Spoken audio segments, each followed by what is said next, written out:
ಶರ್ಮಿಳಮ್ಮನವರು ಬಂಜೆ ಆಗಿದ್ದಾರೆ. ದಯವಿಟ್ಟು ಅವ್ರ ಕೈಯಿಂದ ನನ್ನ ಮಗಳಿಗೆ ಆಶೀರ್ವಾದ ಮಾಡಿಸ್ಬೇಡಿ. ಶರ್ಮಿಳಮ್ಮನವ್ರಿಗೆ ಇನ್ನೂ ಮಕ್ಕಳೇ ಆಗಿಲ್ಲ. ತಾಯಿಯಾಗ ಹೊರಟಿರೋ ನನ್ನ ಮಗಳಿಗೆ ಶರ್ಮಿಳಮ್ಮವ್ರು ಏನಾದ್ರು ಆಶೀರ್ವಾದ ಮಾಡಿದ್ರೆ ಅದ್ರ ಪರಿಣಾಮ ಏನಾಗುತ್ತೋ ನನಗೆ ಗೊತ್ತಿಲ್ಲ.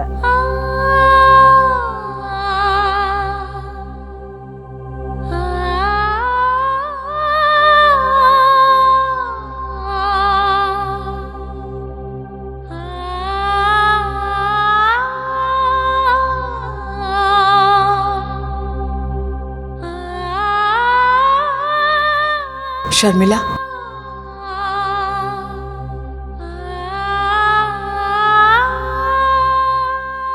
ಇಷ್ಟು ಚಿಕ್ಕ ವಿಷಯಕ್ಕೆಲ್ಲ ಯಾಕಮ್ಮ ಇಷ್ಟೊಂದು ನೊಂದ್ಕೋತೀಯ? ಈಗ ಹೇಗಮ್ಮ ಸಣ್ಣ ವಿಷಯ ಆಗತ್ತೆ? ನೀವ್ ಹೇಳಿದ್ರಿ ಅಂತ ನಮ್ಮ ಯಜಮಾನ್ರನ್ನ ಊರಿಂದ ಕರೆಸ್ದೆ. ಎಲ್ರ ಮುಂದೆ ಅವಮಾನನೂ ಆಯ್ತು. ಈಗ ನೋಡಿದ್ರೆ ಸ್ವಾತಿನ ದತ್ತಕ್ಕೆ ತಗೊಳ್ಳಿ ಅಂತ ಹೇಳ್ತಿದ್ದೀರಾ. ನನಗೆ ಯಾಕೋ ತುಂಬಾ ಭಯ ಆಗ್ತಿದೆ. ಆ ಭಯನೆಲ್ಲ ಮೂಟೆಲ್ ಕಟ್ಟಿ ಬಿಸಾಕಿ ಅತ್ಗೆ.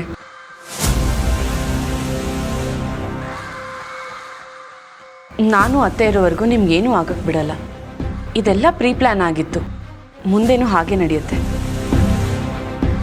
ಈಗ ನೀವು ಹೇಳ್ತಿದ್ದೀರಾ ಅಂತ ನಾನು ದತ್ತಕ್ಕೆ ತಗೊಂಡೆ ಅನ್ಕೊಳ್ಳಿ. ಮುಂದೆ ನನಗೆ ಮಕ್ಕಳಾದ್ರೆ ಆಗೇನು ಮಾಡೋದು?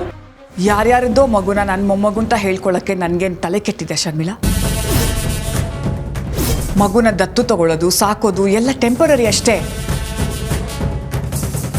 ಅವಳ ಮನೆಯಿಂದ ಸಾಗ್ ಹಾಕದೆ ಪರ್ಮನೆಂಟ್. ಮದುವೆ ಟೈಮಲ್ಲಿ ಅಪ್ಪ ಅಪ್ಪ ಅಂದ್ಕೊಂಡು ಪ್ರಾಣ ತಿಂತಿರ್ತಾಳೆ. ಅದನ್ನ ನೆನೆಸ್ಕೊಂಡ್ರೆ 4 ಬಾರಿಸ್ಬೇಕನ್ನೋಷ್ಟು ಕೋಪ ಬರುತ್ತೆ. ಇನ್ನೂ ಅವಳನ್ನ ಕೊನೆವರೆಗೂ ಮನೇಲೆ ಉಳಿಸ್ಕೋತೀವಿ ಅಂತ ನೀವು ಹೇಗೆ ಅನ್ಕೊಂಡ್ರಿ ಅದಕ್ಕೆ? ಅದು ಅಲ್ಲದೆ ಸ್ವಾತಿ ಈ ಮನೆಯಲ್ಲೇ ಇದ್ರೆ ನಮ್ಮ ಆಸ್ತಿಯಲ್ಲಿ ಅವಳಿಗೂ ಪಾಲ್ ಕೊಡಬೇಕಾಗತ್ತೆ. ಅದಕ್ಕೆ ಈ ದತ್ತು ತಗೊಳ್ಳೋ ನಾಟಕ ಆಡಿದ್ದು.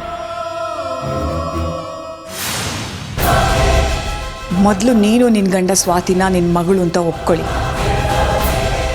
ಆಮೇಲೆ ಅವಳು ಬಂದಿದ್ದ ಜಾಗಕ್ಕೆ ವಾಪಸ್ ಕಳಿಸಿದ್ರೆ ಆಯಿತು. ಬಂದಿದ್ದ ಜಾಗಕ್ಕೆ ಅಂದರೆ ಸುಂದರ್ ಅವ್ರ ಮನೆಗ? ಅವಳು ಎಲ್ಲಿ ಸಿಕ್ಕಿದ್ಲು ಅಂತ ಸುಂದರ್ ಹೇಳಿದ್ರಲ್ವಾ? ಹಾಂ, ದೇವಸ್ಥಾನದಲ್ಲಿ. ಯಾವುದೋ ಗೊತ್ತಿಲ್ಲದೆ ಇರೋ ದೇವಸ್ಥಾನದಲ್ಲಿ ಬಿಟ್ಟು ಬನ್ನಿ. ಆಮೇಲೆ ಜನ ಜಾಸ್ತಿ ಇದ್ರು ಎಲ್ಲೋ ತಪ್ಪಿಸ್ಕೊಂಡ್ಲು ಅಂತ ನಾಟಕ ಆಡಿದ್ರೆ ಆಯಿತು. ಹೇಗಿದ್ರು ನಮ್ಮೂರು ಸ್ಮಶಾನದಲ್ಲಿ ಜಾಗ ಖಾಲಿ ಇದೆ. ಅವಳನ್ನು ಅಲ್ಲಿಗೆ ಕಳಿಸಿದ್ರೆ ಆಯಿತು.